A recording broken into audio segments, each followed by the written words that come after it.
আসসালামু আলাইকুম। আশা করছি সবাই অনেক ভালো আছেন। আজকে আমি আপনাদের সাথে খুবই হেলদি একটা রেসিপি শেয়ার করব। এটা তৈরি করতে খুবই কম সময় লাগে এবং খেতে কিন্তু অসম্ভব মজার। সেই সাথে এটা স্বাস্থ্যকর একটা খাবার। এই খাবারটি খেলে যেমন আপনার পেট ভরবে, তেমনি কিন্তু আপনার শরীর ঠান্ডা এবং সতেজ রাখতে সহায়তা করে। বাসায় এটা তৈরি করলে দেখবেন ছোট থেকে বড় সবাই অনেক পছন্দ করছে। তো চলুন রেসিপিটি দেখে নেওয়া যাক। প্রথমেই আমাদের লাগবে চিড়া। তো আমি এখানে ছোট একটা স্টিলের মগে 2 কাপ পরিমাণ চিড়া নিয়ে নিয়েছি একটা ছাঁকনিতে। চিড়াতে কিন্তু প্রচুর পরিমাণে ময়লা থাকে, এর জন্য ছাঁকনির সাহায্যে আমি একটু টেলে নিচ্ছি, এতে করে বালিগুলো নিচে পড়ে যাবে। দেন পরে পানি দিয়ে খুব ভালোভাবে কষলে ধুয়ে নিতে হবে।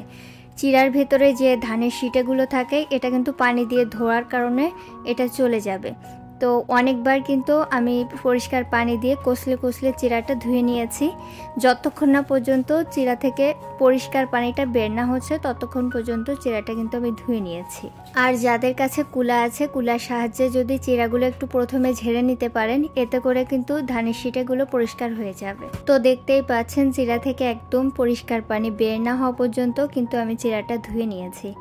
এখন চিড়াতে খুবই অল্প পরিমাণে পানি রেখে এটা কিন্তু আমি 10 থেকে 15 মিনিটের জন্য রেখে দেব। এই 10 থেকে 15 মিনিটে চিড়াটা কিন্তু একদম পুরো পানিটা টেনে নেবে এবং চিড়াটা কিন্তু নরম তুলতুলে ভাব চলে আসবে। এখন এখানে ফল কেটে নিয়েছি। আপনাদের বাসায় থাকা যে কোনো ফল কিন্তু এই খাবারে ব্যবহার করতে পারেন। আমি এখানে ড্রাগন ফলের অর্ধেকটা পরিমাণে ছোট টুকরো করে কেটে নিয়েছি এবং আমি এখানে কলা ব্যবহার করব। 2 পিস কলাও আমি ছোট টুকরো করে কেটে নিয়েছি।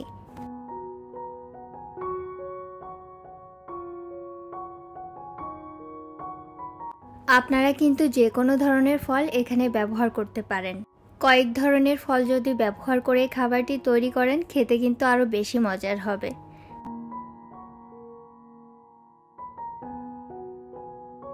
চিড়াটা একটু রেস্টে রাখার কারণে দেখতে পাচ্ছেন চিড়া কিন্তু একদম পানি চুষে নরম তুলতুলে একটা ভাব চলে আসছে। তারপর এখানে আমি সব ইনগ্রিডিয়েন্টসগুলো অ্যাড করব। এখানে হচ্ছে ড্রাগন ফলগুলো দিয়ে দিলাম, তারপরে কলা দিয়ে দিচ্ছি, এখন দিয়ে দিচ্ছি নারকেল কোড়া। নারকেল কোড়া একটু বেশি পরিমাণে দিলে খেতে কিন্তু অনেক বেশি মজার হবে। তো এখানে আমি 3 চা চামচ নারকেল কোড়া দিয়ে দিলাম। দিয়ে দিচ্ছি গুঁড়া দুধ। এখানে 3 চা চামচ পরিমাণে গুঁড়া দুধ ব্যবহার করেছি। আর যাদের কাছে গুঁড়া দুধটা থাকবে না, তারা লিকুইড দুধটা একদম ঘন করে এখানে ব্যবহার করবেন। তবে গুঁড়া দুধটা ব্যবহার করলে কিন্তু খেতে অনেক বেশি মজা লাগে। যার যার স্বাদ অনুযায়ী চিনিটা ব্যবহার করবেন, তবে চিনির বদলে এখানে গুঁড়ো ব্যবহার করতে পারেন। সামান্য পরিমাণে লবণ ব্যবহার করেছি। মিষ্টি খাবারে সামান্য লবণ ব্যবহার করলে মিষ্টির ব্যালেন্সটা ঠিক থাকে। এখন সবগুলো একসাথে খুব ভালোভাবে মিশিয়ে নিতে হবে।